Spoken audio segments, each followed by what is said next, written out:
வேலு நாச்சியாரை பற்றிய நாடகத்தை நமக்கு வழங்குவதற்காக 2 டியூஷன் சென்டரை சேர்ந்த குழந்தைங்க வந்திருக்காங்க. ஒரு டியூஷன் சென்டர் காமாட்சி கோவில் எம்ஜிஆர் பக்கத்தில் இருக்கு, அதை சேர்ந்தவர்கள். அதே போல இன்னொரு இடம் வந்து SM பிளாக் என்று சொல்றாங்க, சத்தியமூர்த்தி பிளாக். இந்த SM பிளாக் மற்றும் காமாட்சி கோவில் அந்த 2 சென்டரை சேர்ந்த அந்த குழந்தைகளும் இப்ப வீரமங்கை வேலு நாச்சியாரை பற்றிய நாடகத்தை நமக்கு வழங்குவதற்காக வந்திருக்கிறார்கள். நீங்க எல்லாம் செய்து அமைதியா இருக்கணும். நீங்க அமைதியா இருந்தாலும் எல்லாரும் பார்க்க முடியும். அமைதியா இருங்க. வந்துட்டே இருக்காங்க. வேலு நாச்சியார் வருகிறார். வணக்கம் அமைச்சர்களே. அமைச்சரே, நமது நாட்டின் நிலவரம் எப்படி உள்ளது? நாட்டு மக்கள் அனைவரும் தங்கள் ராஜ்யத்திற்கு நன்றாகவும் சந்தோஷமாகவும் இருக்கிறார்கள். வணக்கம் அண்ணா. நமது மக்கள் அனைவரும் நன்றாக தான் இருக்கிறார்கள். ஆனால் அந்நியர்கள் நமது நாட்டை கைப்பற்ற திட்டம் தீட்டுகிறார்கள். அது கனவிலும் நடக்காது. உங்கள் அரசரை காண வேண்டும். ஆங்கிலம் நமது காண வந்துள்ளோம்.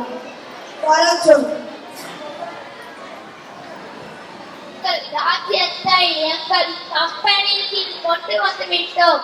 நீங்கள் கப்பம் கட்ட வேண்டும். இல்லை என்றால் எங்கள் படைகளை சந்திக்க நேரிடும்.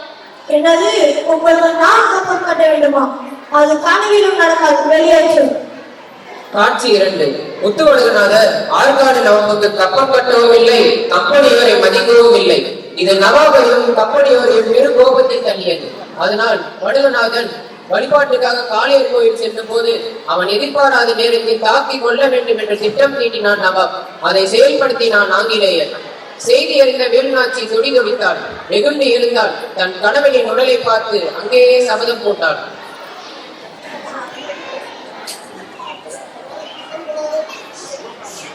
இங்க என்ன செய்கிறீர்கள்?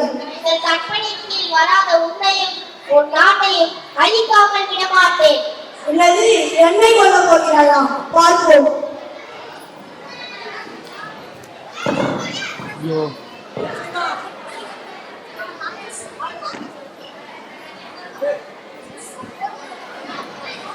யார் இந்த பாதகத்தை செய்தது? நம் மன்னரை மறைந்திருந்து கொண்டது பாதுகாவும் மித்தும் தான். தாயே, மன்னரை கொஞ்சம் வெள்ளை பழக்கியதனை கணிதீர்க்கும் படை என்னிடத்தில் ஏற்பட்டுள்ள இந்த தீயானது நாட்டிற்கு சுதந்திரமாகாமல் ஓய மாட்டேன். என் மக்களை மிக்காமல் உறங்க மாட்டேன். சிறுகங்கள் அரசாங்க சிவகங்கை சீமையில் சிறு நரிகளா? அதை அனுமதிக்க முடியாது. கேளறின கோல பூமி முகம் பார்த்து திரியும் கோழைகள் அல்ல நாம். விழித்திருக்கும் கண்ணோக்கி வேலிட்டி வந்தாலும் நினைக்காது எதிர்நோக்கும் வீரர்கள் நாம். நம் தாய் கண்ணில் கை வைத்தவர்களுக்கு தக்க பாடம் புகட்ட வேண்டும். சிவகங்கை சீமையில் மீண்டும் ஹனுமன் கோடி பறக்க வேண்டும். மருது சகோதரர்களே, படைகள் தயாராகட்டும். தாயே, நீங்கள் கூறுவது அத்தனை உண்மை சத்தியம். ஆனால் வீரத்தை மட்டும் நம்பி நாம் கலந்திரக்க கூடாது. இந்த முறை நாம் மிகவும் எச்சரிக்கையாக இருக்க வேண்டும். நான் போர் வேண்டாம் என்கிறோம். இல்லை இல்லை, புலி பதுங்குவது பயத்தானல்ல, பாய்வதற்குத்தான். நாம் படைகளின் மேல் தூக்க வேண்டும். நவீன ஆயுதங்களை தாங்க வேண்டும். மேலும் ஆங்கிலேய படையினர் நம்மை தீவிரமாக தேடிக்கொண்டிருக்கின்றனர். நாம் உடனே விருப்பாட்சி கோட்டைக்கு சென்று அங்குள்ள கோபாலகிருஷ்ணனிடம் அறிவுரை பெறலாம். காட்சி 3. தனக்கான படைபலத்தை பெருக்கிக் கொள்ள சிவகங்கையை மீட்க மருது சகோதரர்களின் உதவியுடன் திண்டுக்கல் நோக்கி சென்றாள் வீரமங்கை வேலுநாச்சி. அங்கிருந்து விருப்பாட்சி சென்றாள். கோபால் நாயக்கரை சந்தித்து படை உதவிகளை பெற்றாள். திண்டுக்கல் கோட்டையிலும் விருப்பாட்சியிலும் தங்கி படைபலத்தை பெருக்கிக் கொண்டாள். 8 வருடங்கள் காத்திருந்து தன் பழித்திருக்கும் அந்த சபதத்தை செயலாக்க முனைந்தாள். சகோதரர்களே, சிவகங்கை அரண்மனை நவாப் கையில், அரண்மனை பாதுகாப்பு கம்பெனியார்கள் கையில், அரண்மனைக்குள்ளே இருக்கும் நாம் அரச குடும்பத்தாரில் விஜயதசமி விழா கொண்டாடப்படும். அந்த விழாவை வைத்துதான் நம் கோட்டை மீட்பு போரும் நடக்க வேண்டும். அதற்கு மாறு வேடம் பூண வேண்டும். அந்நியர்களுக்கு நாம் அடையாளம் தெரியக்கூடாது. மக்கள்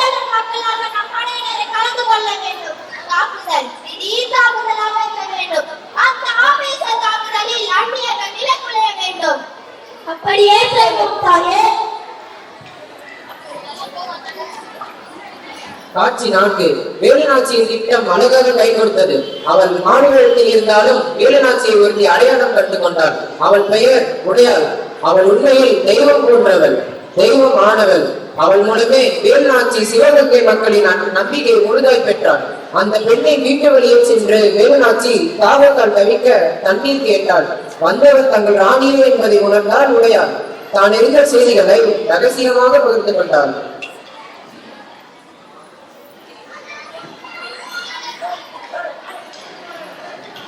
அம்மா கொஞ்சம் தண்ணி தாருங்களே.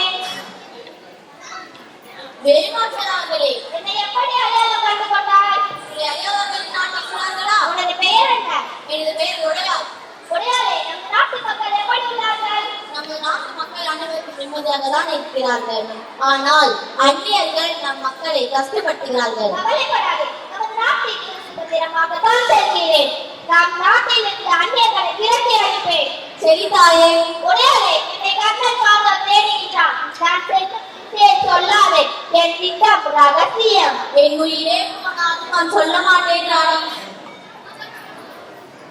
வேலுநாச்சி வந்து சென்ற பின்னே உளவு அறிந்த பாஜோவின் படை விசாரித்தது. இந்த பக்கம் வேலுநாச்சியார் வந்தாரா? நீ பார்த்தாயா? எங்கள் ராணியை பார்த்தேன். எந்த பக்கம் சென்றார்கள்? அதை சொல்ல மாட்டேன். சொல்லவில்லை என்றால் கைகளை துண்டிக்கப்படும். என் உயிரே போனாலும் நான் சொல்ல மாட்டேன். ஓ அப்படியா? அப்படி என்றால் வெட்ட வேண்டிய கைகளை தலை. அவள் உடலை ஆக்கிரம் கொண்ட படை அவளை வெட்டி பிளந்தது. உடையாள் உடல் கூறு கூறாய் கிடத்தப்பட்ட செய்தி வேலுநாச்சிக்கு எட்டியதும் துடித்தாள். காட்சி 5. இப்போது வேலுநாச்சியின் தலைமையில் சிவகங்கை கோட்டைக்குள் மறைந்து வைத்த ஆயுதங்களுடன் மாறுவேடத்தை புகுந்தது ஒரு பிரிவு. அவர்களில் உறுதியாக சென்றால் குயிலி என்ற வீரப்பெண். அவள்தான் எவரும் செய்ய துணியாத அந்த செயலை செய்தாள்.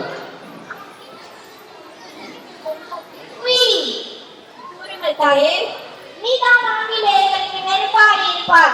எதிரின் தோல்விக்கு சேதம் விளைவித்து வெடிமருந்துகள் விடுகாமல் செய்து எதிரின் தோல்விக்கு அச்சாரமிட வேண்டும். தாயே, அதற்கு நான் என்ன செய்ய வேண்டும்? கோட்டையில் எல்லா இடங்களையும் அறிந்து வைத்திருப்பவன் நீ. அவர்களின் ஆழ்ந்த கிடக்கு பகுதியை அறிந்து வைத்திருப்பவன் நீ. அதனால் அவர்கள் ஆழ்ந்த கிடக்கு போரை அழிக்கும் பொறுப்பை ஒன்றிடப்படுகிறேன். உத்தரவு தாயே. தாங்கள் ஆணை நிறைவேற்றுகிறேன் தாயே. காட்சி 6. அரசின் ஆணையை நிறைவேற்ற குயிலி வெறுமடுத்து கிடங்கின் உள்ளே ரகசியமாய் புகுந்தாள். விளக்கு எரிக்க வைத்திருந்த எண்ணெயை தன் உடலில் ஊற்றிக் கொண்டாள். வெடிமருந்துகளின் அருகே சென்று தீ வைத்துக் கொண்டாள். வெடிமருந்து கிடங்கு தீப்பற்றி எரிந்தது குயிலியும் தான். வேலுநாச்சியாரின் படை வீரர் ஓடி வருகிறார். தாயே, தங்கள் உத்தரவின்படி ஆங்கிலேயரின் ஆயுத கிடங்கே அழிக்கப்பட்டு விட்டது. ஆனால் இதில் நம் பெண்கள் படையின் தலைவி குயிலி வீர மரணம் அடைந்துவிட்டார். ஆம் தாயே, குயிலி ஆயுத கிடங்கை அழிப்பதற்கு தன் உடலையே திரியாக்கி தீ வைத்துக் கொண்டார். குயிலி புதைக்கப்படவில்லை, புதைக்கப்பட்டுள்ளார். உடனே போக்குவரத்து கோட்டுங்கள். கர்ப்பிணி பெண்கள், குழந்தைகள், வயதானவர்கள், பசுக்களை பாதுகாப்பான இடத்திற்கு அனுப்புங்கள். நான்கு திசையிலும் படைகள் செல்லட்டும். ஆங்கிலேய தளபதி பாஞ்சாவும் என் உயிருடன் வேண்டும். அப்படியே செய்வோம் தாயே. போர் நடைபெறுகிறது.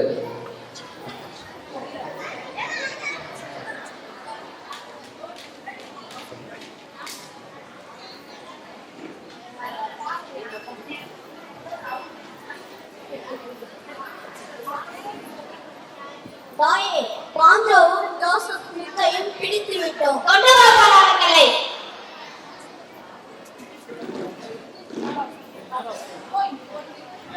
Please pardon me. I will never think of entering your country. Save my life. I will run away. Sign this bill. Run away without turning back. Get out. Sure. I want to turn back. Thanks for your pardon. Oh God, I am saved. Marudhu சகோதரர்களே, இவனிடம் எழுதி வாங்கிக்கொண்டு நம் சீமையிலிருந்து விரட்டி விடுங்கள். அப்படியே செய்வோம் தாயே. கோட்டை நம் வசமாகிவிட்டது. வெற்றி விழாவிற்கு ஏற்பாடு செய்யுங்கள். அதற்கு முன் உடையாளிக்கும் குயிலிக்கும் அவர்கள் வீரத்தை போற்றும் வகையில் கோயில்கள் கட்ட உத்தரவிடுகிறேன். குயிலிக்கு தேசத்தை காக்க தன் உயிரை தியாகம் செய்த வெட்டுணிகளால் என்ற பெயரிலும் குயிலிக்கு குரலுடைகளால் என்ற பெயரிலும்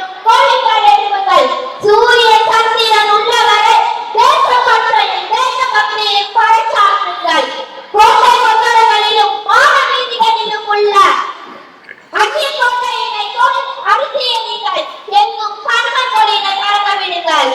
மருது சகோதரர்களே, முள் சுட்டும் விழாவிற்கு ஏற்பாடு செய்யுங்கள். அப்படியே செய்வோம் தாயே. வேலுநாச்சியார் எடுத்த சபதப்படி சிவகங்கை கோட்டையில் பறந்த ஆங்கிலேயர் கொடி இறக்கப்பட்டது. அனுமன் கொடி ஏறியது. வேலுநாச்சி இருந்த காலம் வரை சிவகங்கை பக்கம் கூட திரும்பவில்லை.